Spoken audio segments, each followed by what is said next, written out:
तिथ्याने राहती, हिंदूच्या हृदयात मुस्लिम आदर तिथ्याने राहती, आणि मुसलमानाच्या दुःखात हिंदूचे डोळे वाहती, आणि मुसलमानाच्या दुःखात हिंदूचे डोळे वाहती.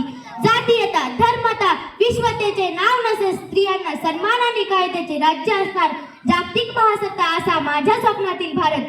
सर्वप्रथम सुजाण श्रोते हो, मी संगीता शंकर पेटकर आजच्या कार्यक्रमाचा विषय मांडते, माझ्या स्वप्नातील भारत. हा भारत, होय मित्रांनो, हा माझा भारत.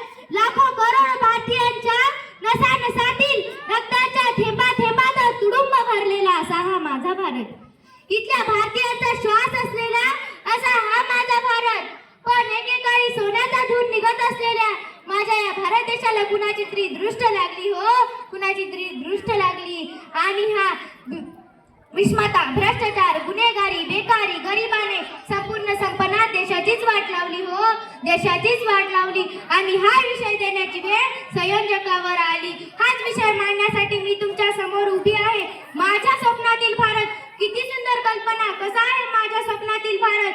माझ्या स्वप्नातील भारत आपण नीतिमंत असणारा असा असेल माझ्या स्वप्नातील भारत.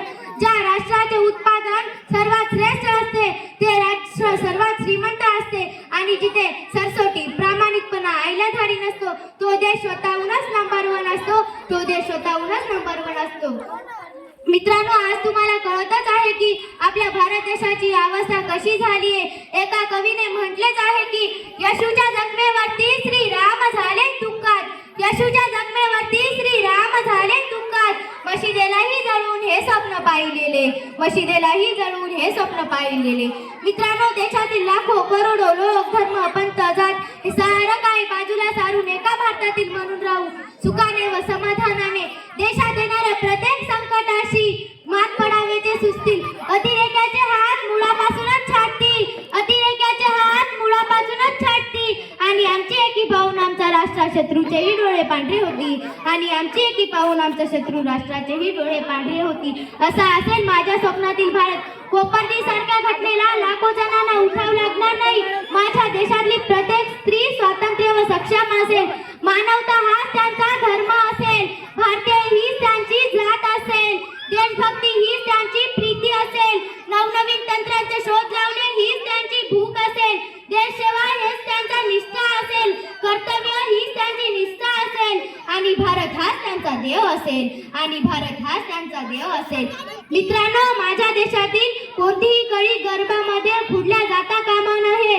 माझ्या देशातल्या कोणत्याही स्त्रीकडे कुणी वाकड्या नजरेनं बघण्याची किंवा तिच्यावर अत्याचार करण्याची कोणाचीही हिंमत होणार नाही.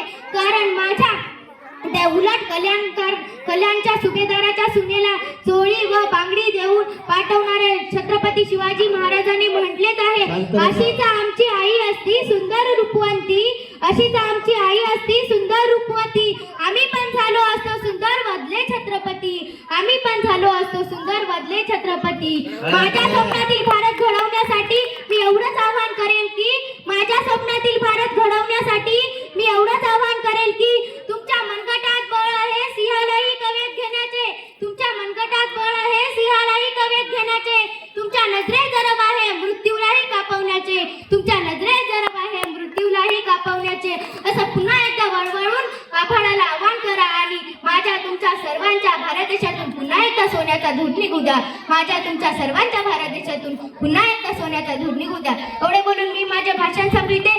जय हिंद, जय महाराष्ट्र.